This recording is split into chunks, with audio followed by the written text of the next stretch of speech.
आप सभी का हमारे YouTube चैनल नीलम क्लासेस में स्वागत है। हम आपके लेकर आए मोस्ट इम्पॉर्टेंट टॉपिक भारत की झीलें। आज हम भारत की झीलों के बारे में डिस्कस करेंगे। तो चलिए शुरू करते हैं। झील किसे कहते हैं? झील जल का वह स्थिर भाग जो चारों तरफ से भूमि से घिरा होता है। झील क्या है? जल का वह स्थिर भाग जो चारों तरफ से भूमि से घिरा होता है। इसकी दूसरी विशेषता क्या है? झील की दूसरी विशेषता उसका स्थायित्व होता है। जैसा कि आप इमेज में देख रहे हैं, ये झील है और झील जो चारों तरफ से भूमि से घिरी हुई है, उसके बीच में क्या भरा हुआ है? पानी। और दूसरी विशेषता क्या बता रही थी? कि उसका स्थायित्व होता है, यानी कि जो स्थायित्व मतलब जो एक जगह स्थिर रहती है। नदियाँ जो होती हैं वो एक धारा की तरह बहती हैं, लेकिन इसका जो जल होता है वो एक जगह स्थिर रहता है, इसीलिए स्थायित्व कहते हैं। और यही क्या कहलाती हैं? झीलें कहलाती हैं। आगे नेक्स्ट देखते हैं झीलों के प्रकार। नंबर 1, मीठे पानी की झील, जो पानी पीने के काम आता है, यानी कि जो पानी हम लोग यूज़ करते हैं, पीते हैं, वो कौन सी झीलें होती हैं? मीठे पानी की झील होती हैं, जो पानी पीने के काम आता है। नेक्स्ट क्या है? खारे पानी की झील, लवणी झील, जिसमें नमक की मात्रा क्या ज़्यादा होती है? कौन सी होती है? जिसमें नमक की मात्रा ज़्यादा होती है। नेक्स्ट देखते हैं हिमनदी झील, जब ग्लेशियर पिघलते हैं और पानी एक जगह इकट्ठा हो जाता है, यानी कि जब ग्लेशियर पिघलते हैं और जगह जगह गड्ढों में पानी का इकट्ठा हो जाता है, तो ये झीलें क्या कहलाती हैं? हिम नदी झील कहलाती हैं। कृत्रिम झील क्या होती हैं? मानव द्वारा निर्मित होती हैं, जो मानव खुद ही गड्ढे कर करके जो उनकी झीलों को पानी एक जगह इकट्ठा करते हैं, मानव गड्ढे करते हैं और उसमें पानी भर जाता है, तो वो झीलें बन जाती हैं, तो मानव द्वारा निर्मित होती हैं कृत्रिम झील। नेक्स्ट देखते हैं ज्वालामुखी झील, जब ज्वालामुखी विस्फोट होता है और पानी कई जगह गड्ढों में जम जाता है, यानी कि जब ज्वालामुखी विस्फोट होता है और जब पानी जो होता है ना वो कई जगह गड्ढों में जम जाता है, तो वो क्या कहलाती है? ज्वालामुखी झीलें कहलाती हैं। नेक्स्ट देखते हैं गोखुर झील। गोखुर झील क्या होती है? जो नदी अलग हो जाए और जिसका आकार गोखुर जैसा होता है। जैसा कि आप इमेज में देख रहे हैं कि ये गोखुर क्या होता है, यानी कि गाय के पैर जैसे होते हैं, वो गोखुर होता है, गाय के पैर जैसा होता है। जैसा कि आप इमेज में देख रहे हैं कि ये ऐसा बना हुआ है गोखुर जैसा, जिसका आकार क्या होता है? गोखुर जैसा, गाय के पैर के जैसा। मतलब ये जो नदियाँ होती हैं, गोखुर झील वो होती है जब नदियाँ बहती हुई आती हैं और इसकी ऊंचाई पर ये इसकी ऊंचाई है, ऊंचाई होती है, ऊंचाई पर पहुंच नहीं पाती और इसके किनारे किनारे बहते बहते ये एक रास्ता बना लेती हैं। तो ये नदियाँ बहती हैं और फिर एक दिन यहाँ से फिर ये नदियाँ जो है यहाँ से एक बार रास्ता बनाती हैं और फिर धीरे धीरे जब ये रास्ते के कटान होता रहता है और फिर जब ये रास्ता यहाँ से कट जाता है, तो ये नदियाँ डायरेक्टली यहीं से निकल जाती है और इधर नहीं आती। तो इधर जो पानी जम जाता है वो गोखुर झील कहलाता है। क्या कहलाता है? गोखुर झील। तो आपको समझ में आया गोखुर झील क्या होती है? यानी कि जब नदियाँ अपना अलग हो जाती हैं, यानी कि पहले ये आकार बनाती हैं और फिर ये अलग हो जाती हैं और जो बचा हुआ पानी है वो जम जाता है, वही क्या कहलाता है? गोखुर झील। नेक्स्ट देखते हैं लैगून झील। लैगून झील क्या होती हैं? जो समुद्र के तट पर देखने को मिलती हैं, यानी कि जो समुद्र के तट पर देखने को मिलती हैं, यानी कि जो समुद्र होता है जिसका निर्माण समुद्र के द्वारा होता है। जैसा कि आप देख रहे हैं इमेज में, ये समुद्र है और समुद्र के किनारे जो गड्ढे हो जाते हैं और उसमें पानी जम जाता है। समुद्र के किनारे जो गड्ढे हो जाते हैं और उसमें पानी जम जाता है, जब समुद्र की लहरें आती हैं तेजी से और अपने साथ कूड़ा कचरा लाती हैं और उनके किनारे किनारे जो गड्ढे बन जाते हैं और तो उसमें जब पानी जम जाता है वो क्या कहलाता है? लैगून झील। क्या कहलाता है? लैगून झील। नेक्स्ट देखते हैं, तो हम जम्मू कश्मीर से झीलों के बारे में पढ़ेंगे। हमारा क्या है? जम्मू कश्मीर। जम्मू कश्मीर में कौन कौन सी झीलें हैं? अनंतनाग झील, शेषनाग झील, बैरीनाग झील, नागिन झील, विशनसर झील, मानसबल झील, डल झील, उलर झील। कितनी झीलें हैं? ये जितनी सब नाग वाली झीलें हैं ये कहाँ है? जम्मू कश्मीर में। कहाँ है? जितनी नाग वाली झीलें कहाँ हैं? जम्मू कश्मीर में। तो इनको हम याद कैसे करेंगे? तो अनंतनाग, शेषनाग, बैरीनाग, नागिन झील, तो ये कितनी हो गई हमारी, 4 झीलें हो गई। नाग वाली कितनी झील है हमारी, अनंतनाग, ठीक, शेषनाग, बैरीनाग, नागिन झील, यानी कि जितनी नाग नागिन वाली झीलें हैं ये सब कहाँ हैं, जम्मू कश्मीर में। फिर नेक्स्ट देखते हैं विशन सागर। फिर कैसे करेंगे, मतलब देखो विषनसर सागर मतलब कि जिसमें विष होता है, क्या होता है, जिसमें विष होता है, तो वो कौन सी झील हो गई, यानी नाग नागिन में विष तो होता है ना, तो कौन सी झील हो गई, विषनसर झील। फिर आगे क्या है, मानसबल झील, यानी कि जितने नाग नागिन है और जिसमें विष होता है और मानव बल, यानी कि जिसके मानव में बल हो, क्या हो, मानव में बल होता है जिससे वो लड़ सकता है, तो क्या हो गई, मानस बल झील। तो हम कैसे याद रखेंगे, जितनी नाग नागिन वाली झील है वो कहाँ है, जम्मू कश्मीर में। और फिर विषनसर झील जो है और मानस बल झील है, यानी कि जिसमें विष होता है और मानव जिसमें लड़ने की क्षमता होती है। फिर नेक्स्ट देखेंगे, नेक्स्ट हमारा डल झील। डल झील को आप तो फेमस है, डल झील आप लोग सभी जानते हैं, श्रीनगर का गहना मानी जाती है। क्या मानी जाती है, श्रीनगर का गहना। फिर दूसरी देखते हैं उलर झील। कौन सी झील, उलर झील, ये भी फेमस है, आप सबने पढ़ा होगा।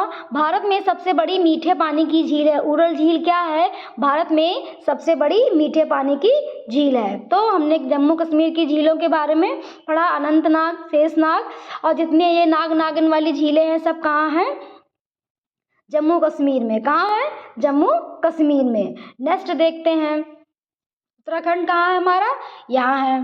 तो नैनीताल, सातताल, राकसताल, मालाताल, देवताल, नौकुचिया ताल, खुरपा ताल और रूपकुंड।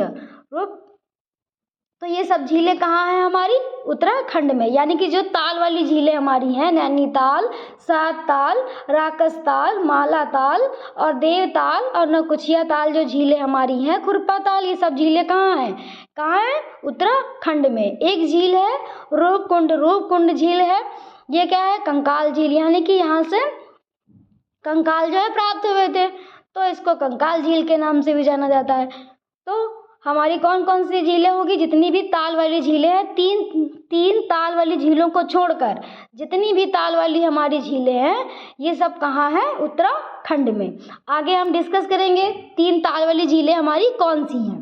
नेक्स्ट देखते हैं सूरज ताल और चंद्र ताल। हिमाचल प्रदेश में कौन सी 2 झीलें हैं, सूरज ताल और चंद्र ताल। तो सूरज ताल और चंद्र, यानी कि जहाँ सूरज और चंद्रमा होता है वहाँ क्या होता है, वहाँ कौन सा मतलब राज्य है, तो सूरज ताल और चंद्र ताल, यानी कि हमारा हिमाचल प्रदेश। कहाँ है, हिमाचल प्रदेश। नेक्स्ट देखते हैं इसी में उत्तर प्रदेश में कौन सी झील है, रामगढ़ ताल झील। कौन सी झील है, रामगढ़ ताल झील। इसको कैसे याद रखेंगे, यानी कि राम जी कहाँ है, अयोध्या में। अयोध्या कहाँ है, उत्तर प्रदेश में। तो कैसे याद रखेंगे, रामगढ़ ताल झील। तो ये हमारी ताल वाली 3 झीलें जो बची थी वो 2 हिमाचल प्रदेश में है और एक उत्तर प्रदेश में है। बाकी जितनी ताल वाली झीलें हैं वो सब कहाँ है, वो सब उत्तराखंड में है। नेक्स्ट देखते हैं सिक्किम। क्या देखते हैं, सिक्किम। तो सिक्किम हमारा कहाँ है, सिक्किम हमारा ये है। तो यहाँ कौन सी एक हमारी झील है, चोलामू झील। कौन सी झील है, चोलामू झील। चोलामू झील भारत में सबसे अधिक ऊंचाई पर स्थित है। कौन सी झील है, चोलामू झील जो है वो भारत में सबसे अधिक ऊंचाई पर स्थित है। इसमें सिक्किम में कौन सी झील है, चोलामू झील। मणिपुर हमारा कहाँ है, ये है। तो इसमें कौन सी झील है, लोकटक झील। कौन सी झील है, लोकटक झील। पूर्वोत्तर भारत में मीठे पानी की सबसे बड़ी झील है, यानी कि जो लोकटक झील है ये हमारा पूर्वोत्तर भारत है। इसमें हमारी भारत में सबसे बड़ी मीठे पानी की झील कौन सी है, लोकटक झील। इस झील में कैबूल लामजाओ नाम का तैरता हुआ दुनिया का एकमात्र राष्ट्रीय पार्क है। कौन सा है, दुनिया का एक मात्र राष्ट्रीय पार्क तैरता हुआ। जैसा कि आप इमेज में देख रहे हैं कि ये झील के अंदर बना हुआ है। कहाँ बना, यहाँ पे लोग दूर दूर से घूमने आते हैं। तो ये कहाँ बना हुआ है, कौन सा पार्क है, कैबूल लामजाओ। कौन सा पार्क है, कैबूल लामजाओ। और दुनिया की और भारत की सबसे बड़ी मीठे पानी की झील है। और क्या है? भारत की सबसे बड़ी मीठे पानी की झील है। इसको कैसे याद रखेंगे? जब लोग घूमने आते हैं पार्क में तो क्या खर्च करते हैं? मनी। क्या खर्च करते हैं? मनी। तो लोकटक झील हमारी कहाँ है? मणिपुर में। कहाँ है? मणिपुर में। याद करने का आसान सा तरीका। नेक्स्ट देखते हैं राजस्थान। क्या देखते हैं? राजस्थान। राजस्थान हमारा कहाँ है? ये रहा। राजस्थान में कौन कौन सी झीलें हैं? राजसमंद झील, जयसमंद झील, फतेह सागर झील, डिडवाना झील और सांभर झील। राजसमंद झील को कैसे याद रखेंगे? राजस्थान में सब राजा महाराजा कहाँ हैं? राजा महाराजा सारे कहाँ हैं? राजस्थान में। और राजा महाराजा क्या प्राप्त करते थे? विजय प्राप्त करते थे। और क्या करते थे? फतेह करते थे। क्या करते थे? फतेह करके ही तो विजय प्राप्त करते थे। फिर उसके बाद कौन सी है? डिडवाना और सांभर झील। तो आपकी दोनों फेमस झीलें हैं। कौन सी है? दोनों फेमस झीलें हैं। तो जो हमारी सांभर झील है कि भारत की सबसे बड़ी खारे पानी की अंतःस्थलीय झील है। क्या है? क्या झील है? सांभर झील क्या है? भारत की सबसे बड़ी खारे पानी की अंतःस्थलीय झील है। तो हम राजस्थान के बारे में हमने पढ़ा। इसमें झीलें आसान हो गई ना याद करने के लिए। नेक्स्ट देखते हैं महाराष्ट्र। क्या देखते हैं? महाराष्ट्र। महाराष्ट्र हमारा कहाँ है? ये रहा हमारा महाराष्ट्र। तो यहाँ कौन सी झीलें हैं? लोनार झील। कौन सी झील है? लोनार झील महाराष्ट्र के बुलढाना जिले में स्थित खारे पानी की झील है। लोनार झील क्या है? महाराष्ट्र में स्थित है। इसका निर्माण उल्कापिंड के पृथ्वी से टकराने से हुआ है। यानी कि इस झील का निर्माण कैसे हुआ है?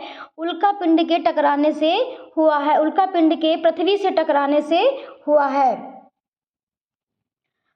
तो इसको कैसे याद रखेंगे? लोनार यानी कि यह खारे पानी की झील है जो कहाँ है? महाराष्ट्र में। लोनार झील महाराष्ट्र में है। महाराष्ट्र में क्या है? लोनावला शहर। क्या है? लोनावला शहर है, इसीलिए महाराष्ट्र में लोनार झील है। याद करने के लिए आपको हम ये बता रहे हैं। नेक्स्ट देखते हैं केरल। क्या देखते हैं? केरल। केरल हमारा कहाँ है? केरल हमारा ये है। तो यहाँ कौन कौन सी झीलें हैं? पेरियार झील, अष्टमुडी झील, वेम्बनाड झील। यानी कि कौन कौन सी झीलें हैं? पेरियार झील, अष्टमुडी झील और वेम्बनाड झील। ये तो आपकी फेमस झीलें हैं, आपने कहीं ना कहीं इनका नाम जरूर सुना होगा। तो जो वेम्बनाड झील है हमारी केरल की सबसे बड़ी और देश की सबसे लंबी झील है। बेस्ट देखते हैं आंध्र प्रदेश। क्या? आंध्र प्रदेश। यहाँ पे कौन कौन सी झीलें हैं? कोल्लेरू झील, पुलकिट झील। कौन कौन सी झीलें हैं? कोल्लेरू झील और पुलकिट झील। पुलकिट झील भारत की दूसरी सबसे बड़ी लैगून झील है। पुलकिट झील क्या है? भारत की दूसरी सबसे बड़ी लैगून झील है। लैगून झील हमने आपको पिछली स्लाइड में बताया है। इसका 84% भाग आंध्र प्रदेश में और 16% भाग तमिलनाडु में पड़ता है। यानी कि जो इसका 84% भाग है ये आंध्र प्रदेश में तथा 16% भाग तमिलनाडु में पड़ता है। लेकिन आपके पेपर में जब पूछा जाएगा तो ये दोनों ऑप्शन होंगे, आंध्र प्रदेश या तमिलनाडु, एक ही ऑप्शन आएगा। अगर आंध्र प्रदेश नहीं आता है तो आप तमिलनाडु में लगाएंगे, वैसे तो आंध्र प्रदेश ही ऑप्शन में देखने को मिलता है। नेक्स्ट पॉइंट हमारा क्या कहता है कि यह झील सतीश धवन उपग्रह प्रक्षेपण केंद्र के पास स्थित है। जहाँ के इसरो अपने रॉकेट उड़ाता है उसी के पास ये झील स्थित है। तो हमने कौन से राज्य की झील पढ़ी? आंध्र प्रदेश की। नेक्स्ट देखते हैं उड़ीसा। कौन सा राज्य देखते हैं? उड़ीसा। उड़ीसा हमारा कहाँ है? ये रहा। उड़ीसा हमारा कहाँ है? यहाँ पर। उड़ीसा में कौन सी झील है? चिल्का झील। कौन सी झील है? चिल्का झील। चिल्का झील भारत की सबसे बड़ी लैगून झील है। लैगून झील हम आपको बता चुके हैं। चिल्का झील भारत की सबसे बड़ी लैगून झील है। चिल्का झील भारत की सबसे बड़ी खारे पानी की और तटीय झील है। चिल्का झील क्या है? सबसे बड़ी खारे पानी की तटीय झील मानी जाती है। तो इससे जुड़े कुछ इंपॉर्टेंट पॉइंट देखते हैं। भारत की मीठे पानी की सबसे बड़ी झील है उलर झील। कौन सी झील है? उलर झील। भारत की खारे पानी की सबसे बड़ी झील है, कौन सी हमने पढ़ी थी? चिल्का झील। नेक्स्ट देखते हैं भारत की सबसे बड़ी खारे पानी की अंतःस्थलीय झील है। भारत की सबसे बड़ी खारे पानी की अंतःस्थलीय कौन सी झील है? सांभर झील। भारत की सबसे बड़ी लैगून झील है। भारत की सबसे बड़ी लैगून झील कौन थी? चिल्का झील। भारत की सबसे लंबी झील है। भारत की सबसे लंबी झील कौन सी थी? वेम्बनाड झील। नेक्स्ट पॉइंट देखते हैं, भारत की सबसे ऊंची झील चोलामू झील। कौन सी झील हम देखी थी? भारत की सबसे ऊंची झील कौन सी थी? जो कहाँ है? सिक्किम में। कहाँ है? सिक्किम में। कौन सी झील थी? चोलामू झील। भारत की सबसे बड़ी कृत्रिम झील है। भारत की सबसे बड़ी कृत्रिम झील कौन सी है? गोविंद सागर झील। ये थे हमारे झीलों से जुड़े इंपॉर्टेंट कुछ पॉइंट जो आपके पेपर में पूछे जाते हैं। ये हमारा बहुत मोस्ट इम्पॉर्टेंट टॉपिक था जो आपके पेपर में ज़रूर आता है। यहाँ से एक क्वेश्चन आपके पेपर, कोई भी पेपर हो, यहाँ से एक क्वेश्चन ज़रूर आता है और हमने आपको याद भी कराने की कोशिश की। अगर आपको हमारा चैनल पसंद आया तो प्लीज़ लाइक सब्सक्राइब करना मत भूलिएगा। Thank you.